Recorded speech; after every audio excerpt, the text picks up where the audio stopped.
last week, the indescribably authoritarian judge on the Brazil Supreme Court, Alexandre de Moraes, who essentially runs the country, it's really not an exaggeration to say that, he threatened Brazilian executives with X that they would be immediately arrested if X did not instantly comply with censorship orders that had been sent to them, including to censor elected members of the Senate and the Congress.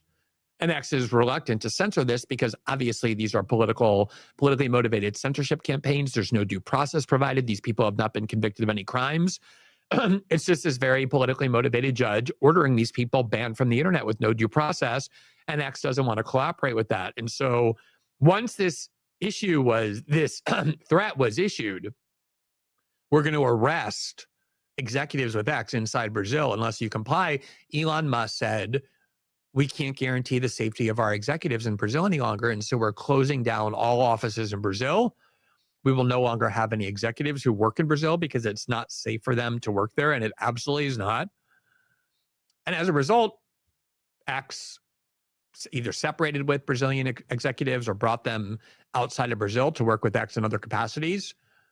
And now this judge, in response, is saying, either you comply with our censorship demands in 24 hours. This is the order that he issued last night. In 24 hours, you must, number one, comply with all of our censorship orders and remove these members of Congress from the internet instantly without question. And number two, you must identify an ex-representative in Brazil, physically in Brazil, because he wants to hold them hostage. He wants to order them arrested and then say they're not getting out unless X complies with these censorship demands. What person in their right mind would agree to be the ex-representative in Brazil, given this judge, unless he said X complies with those two conditions, then he will block X as a platform in all of Brazil. So anybody in Brazil will no longer be able to read X. They won't be able to participate in X. They won't be able to express themselves on X. No journalists, no politicians, no activists, nobody. X will be unavailable in Brazil except to people who have and know how to use VPNs, which scramble the location physically that you're actually in. It's used in many authoritarian countries, China, Russia, Iran, North Korea, by people who want to be able to access the internet but have internet access blocked in those countries. They use VPNs to scramble where they are. That's what happens in authoritarian countries. And it's now increasingly happening in Brazil. As I think I've told you before, Rumble is banned in Brazil. And if I'm in Brazil, I'm not now, but when I am in Brazil, if I want to access the platform where my show is broadcast or see a clip from my own show, I have to use a VPN and pretend I'm in the US or Europe or in some other country. Otherwise, we'll get a notice saying this site is blocked. Here from Reuters today, quote, Brazil's top court threatens to suspend X by Thursday night. That's tonight. Quote, a Brazilian Supreme Court justice on Wednesday ordered billionaire Elon Musk to name a legal representative for his messaging platform in X in Brazil within 24 hours or face the site's suspension in the country. Early this month, X announced it would close its operations and fire its staff in Brazil due to what it called, quote, censorship orders from the judge, Alexandre de Moraes. X, at the time, claimed Moraes secretly threatened one of the country's legal representatives in Brazil with arrest if it did not comply with legal orders to take down some content from its platform. By the way, that was not a secret order. That threat was very explicit, that they would arrest executives of X in Brazil immediately if those censorship orders were not obeyed. Quote, in Wednesday's ruling, Moraes says that under the country's law regulating internet issues, companies that do not respect Brazilian legislation or the confidentiality of private information could have their activities temporarily suspended. I believe the deadline for this was 8 o'clock Eastern, 8 o'clock p.m. in Brazil, which is 7 o'clock Eastern here in the United States. So we'll check online to see whether or not this has already happened, but certainly the deadline has already elapsed, and a lot of people in Brazil are wondering how much longer will we have X available to us to conduct our public debates, to hear about news, to communicate, to organize. Here was the order from the STF, which is the, basically it's an acronym for the Supreme Court, the Supreme Federal Court of Brazil. There you see it's a summons, and it was posted on X, which is not even a legal order. But because there's no one in Brazil to accept this order, the STF, the Supreme Court of Brazil, just went on to X and underneath the government affairs account of X, posted what they purported to be this legal order, a summons for Elon Musk and global affairs. It says Minister Alexandre de Moraes orders the Justice Secretary of the Federal Supreme Court to notify Elon Musk by electoral means of the decision given in the above-mentioned case on August 18th, which determined the summoning within 24 hours of the name and qualification of legal representatives of ex-Brazil and national territory, duly proven with JUCESP under penalty of immediate suspension of the activities of the social network X until the court orders are effectively complied with and daily fines are paid in accordance with Article 12, Section 3 of Brazilian law. Now, in theory, let's just make this concession. If a foreign country, or foreign corporation rather, wants to operate in a certain country, it is true that in general, they have to comply with the laws of that country. And if they don't, they can be subject to punishment for violating the law like anybody else. The problem is when you have governments that are tyrannical and authoritarian and unjust and ordering political censorship, it's expected, especially for Western companies, that they're not going to comply with authoritarian regimes and shut down all opposition that's considered immoral. The Chinese demanded that of Google for a long time. Google became unavailable in China as a result. All the authoritarian countries that were taught to hate have had constant conflict with big tech over its refusal to censor dissidents or opponents of the government. And now this is contaminating the Western world as well. That's the context for all of this. It isn't as though there's somebody here convicted of pedophilia or child pornography who the Brazilian government is ordering X to ban or to take down and X is refusing. These are elected members of Congress, people democratically elected by the Brazilian people who have never been charged with crimes, let alone convicted of crimes. But this judge is simply saying, ban them. Banish them from online, much as was done, let us recall, in the United States in January of 2021 to the sitting president of the United States, Donald Trump, although in that case, that was a decision undertaken by the platforms themselves, the pre-Elon Musk Twitter era, as well as Facebook and Google. Nobody ordered them to do it. There was no government requiring it. That was a decision they made on their own, which in many ways you could argue is worse, because it shows the power of big tech. But in this case, it's the government demanding it. Here is from a Brazilian newspaper today called Metropolis that is very close to Alexandre de Moraes, that is reporting on exactly what he's thinking. Quote, Moraes has already decided to ban X. He's already decided to ban X, but is still evaluating how to do it. Quote, STF Minister Alexandre de Moraes has already decided that he will vote to overthrow X in Brazil, given Elon Musk's likely failure to comply with the Supreme Court's orders. However, Moraes is still evaluating how he will formalize his decision. At the moment, Moraes is analyzing 4 different scenarios and should only make his decision official this Friday, August 30th, or during the weekend. So maybe Brazilians have a day or two left to use X while they figure out the best technical means for banning the entire social media platform from this entire large country. The first possibility is that Moraes makes a unilateral decision, does not submit it to the entire court. It is then considered the most remote option. The second would be to decide unilaterally, but take the decision to the entire court immediately so that it can be corroborated by other ministers, whether in person or virtually. Moraes already has the signal that the majority of the Supreme Court will follow him and vote for the ban of X. The other scenario is that before deciding unilaterally, Moraes takes the case to the full court to be judged in person. If that happens, the case will probably only be discussed next week. And the fourth scenario would be for Moraes to take the issue to a virtual full trial tomorrow over the weekend. This is the hypothesis considered most likely, according to ministers interviewed by journalist Guilherme Amado. One day I'll tell you about this journalist. But he is very close to Alexandre de Moraes, often serves as his messenger in the media. And that is probably an accurate summary of what Alexandre de Moraes is planning. Not whether to ban X from Brazil, just figuring out the best way to do it. Here is from Globo, the Global magazine as well. And this is actually quite unbelievable. We have there the headline in Portuguese, so I'll just translate that for you, which is, as a result of a lack of representation in Brazil, the Supreme Court has blocked the financial resources of Starlink, a completely separate company in which Elon Musk is involved. There's no ruling that Starlink has done anything wrong. In fact, Starlink provides free internet to many of the poorest areas in Brazil. In 2022, Elon Musk was awarded all kinds of official commendations from Brazilian authorities for his benevolent act of providing free internet connection to many of the poorest areas in Brazil that the government hasn't been able to provide on their own.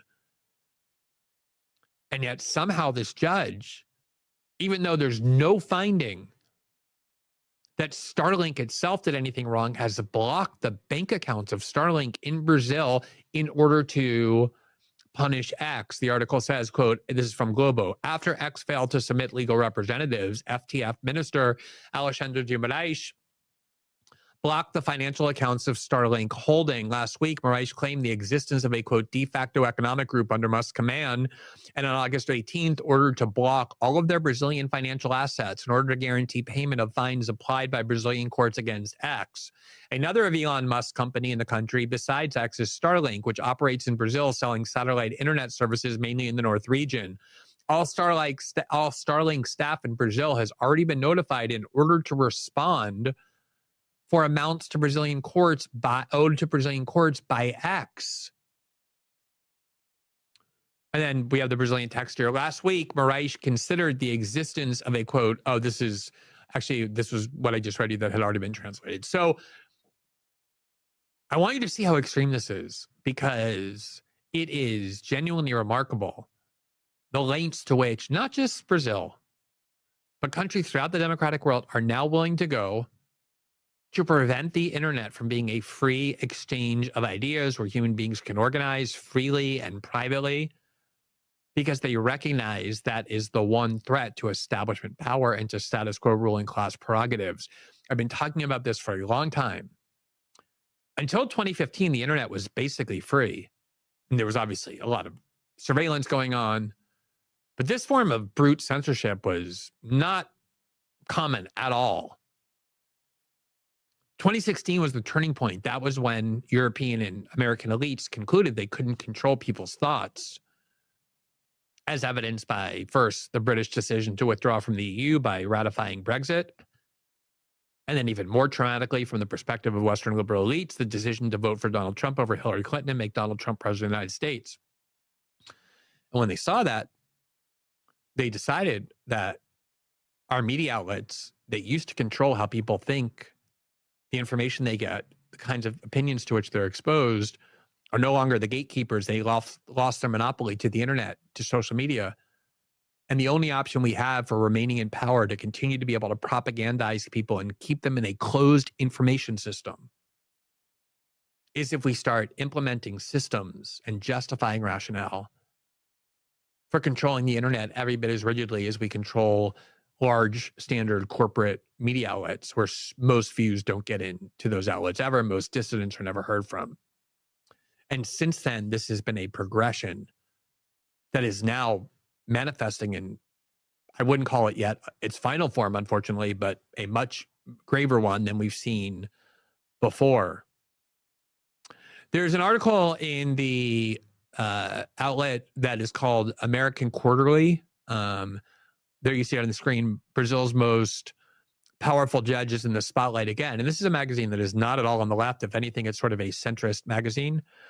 And the article was published today, and it says, quote, an escalating clash with Elon Musk and damaging revelations in the press are intensifying a long-running debate about whether Alexandre de Moraes is too powerful. Now, the press revelations that this article is referring to is the reporting I've been doing with Folha of São Paulo, the largest newspaper in Brazil, where we obtained a massive database of information, 6 gigabytes worth of messages and audios and other documents exchanged between the highest levels of Moraes' chambers among his aides that we've been reporting and revealing and disclosing, much to his extreme anger. So this article talks about the conflict with X as well as the reaction to our reporting. Quote, Moraes prevented highway police from stopping buses full of voters in an area of Brazil dominated by Lula's supporters. He also banned social media accounts of prominent figures who speculated the election had been stolen, and went after officials who failed to prevent the January 8th riot in Brasilia,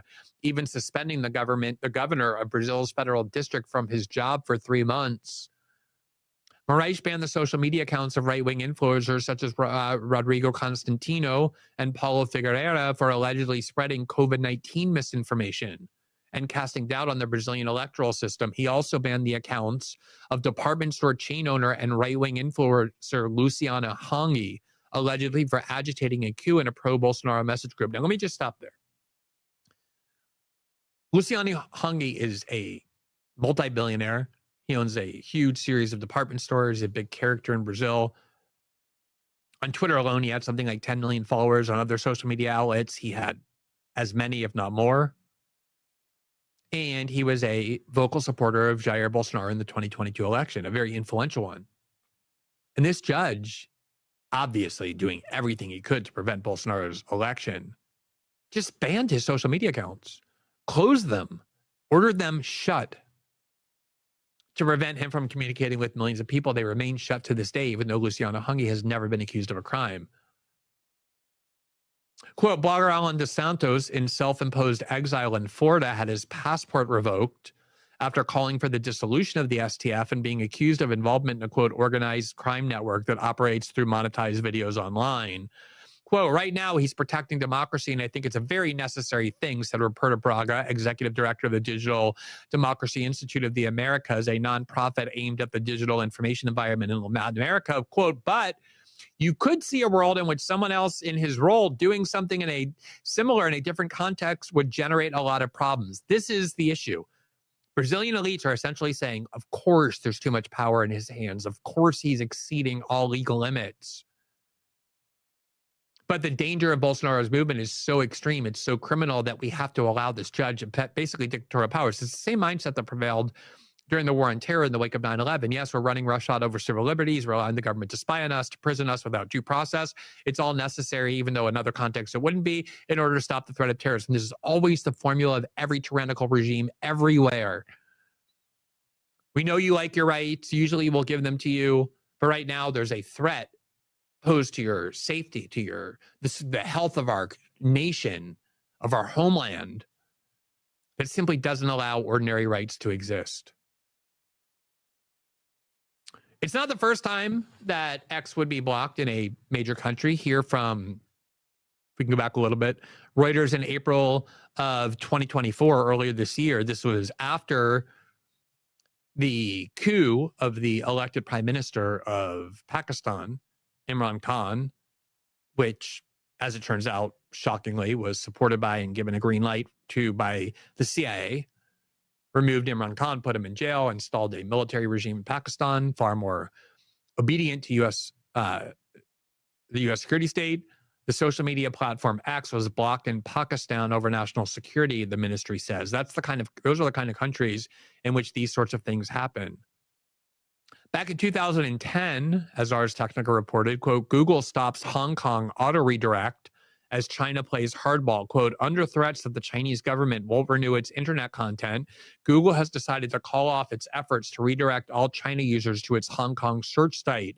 Instead of automatically sending searchers straight onto google.com.hx, the search site once again serves up a Google China homepage, complete with a faux search box image that sends users to the Hong Kong site. When they click on it, the change may seem minimal, but Google hopes it will be enough to appease the Chinese government and to keep its license to operate on the internet business in the country. All these evil countries we're told are so threatening and tyrannical, now far beyond what they do. The Guardian in March of 2022, at the very start of the war in Russia, quote, Russia blocks access to Facebook and Twitter. The move to block Facebook and Twitter comes as the government passed a bill that criminalizes, quote, fake news reports against the war. What the Guardian forgot to mention was that the EU also banned Russian state media from being platformed by anybody. If you are somebody who has a social media platform and you want to give people the ability to listen to RT or Sputnik, it's against the law in the EU to do it, which is why Rumble's not available in France. Now, speaking of Rumble, the platform of Rumble is unavailable both in Brazil and France. So if you try to access Rumble while in Brazil and France and you don't use a VPN, what you get is the following, quote, and I've tried it in both countries. Quote, because of Brazilian or French government demands to remove creators from our platform, Rumble is currently unavailable in Brazil and France. We are challenging these demands and hope to restore access soon. So you see this rapidly escalating, unfolding, extremely menacing scheme of censorship, which is you either remove every dissident, every idea that we don't like, that we deem false, that we deem harmful, or we will, in the case of France, imprison you and your executives the minute you step foot into the EU, or we'll just block your entire platform from being available in our country at all. And we will only allow those platforms that maintain a closed system of information for our citizens to hear and say only what we think they should be hearing and saying. This is happening in the democratic world, the ostensibly Western democratic world. I cannot do anything more in terms of words to express how extreme, how severe, and how dangerous this trend is. We could see it coming for several years now, and it is here.